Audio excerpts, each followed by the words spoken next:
5h-10h, le Grand Matin Sud Radio. Et bonjour Elisabeth.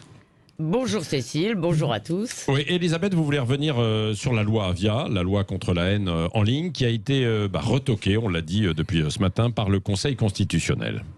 Ah oui, la censure, enfin censurée, le Conseil constitutionnel a taillé en pièces cette loi scélérate défendue par la mordante Laetitia Avia, et il a créé l'union sacrée des opposants.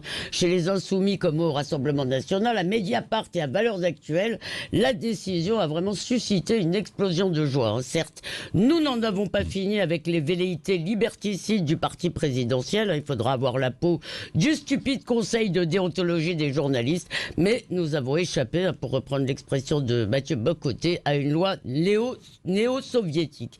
Le Conseil constitutionnel a estimé que les atteintes à la liberté d'expression étaient disproportionnées. Or, selon la Déclaration des droits de l'homme de 1789, c'est un des droits les plus précieux de l'homme, oui, sans liberté de critiquer, d'exprimer des opinions minoritaires choquantes, voire déraisonnables, eh bien, il n'y a pas de débat public et donc pas de démocratie. Oui, qu'est-ce qui posait problème pour vous dans la loi ?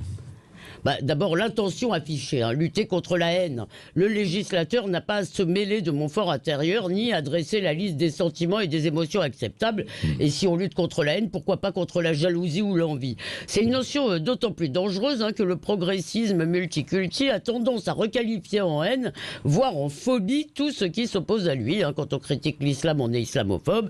Et si on est opposé au mariage gay, on est homophobe. Et comme le dit Muret, à la fin, on mettra tous les dissidents dans la cage aux phobes.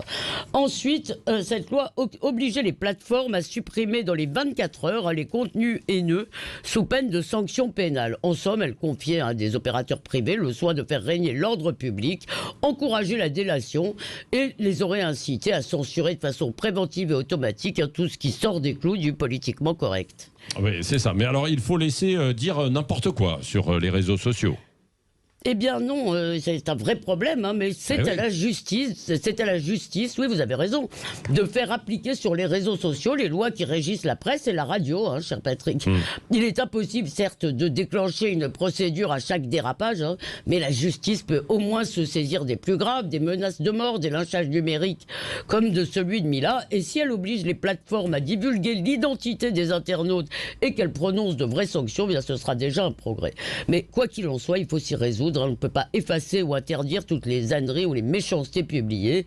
Alors peut-être que nous avons créé un monstre, il faut faire avec, mais à tout prendre, il vaut mieux le Far West que la Corée du Nord. Merci à vous, Elisabeth Lévy. Et si vous voulez réagir, vous allez sur les réseaux sociaux, parce que c'est la question que nous posons ce matin.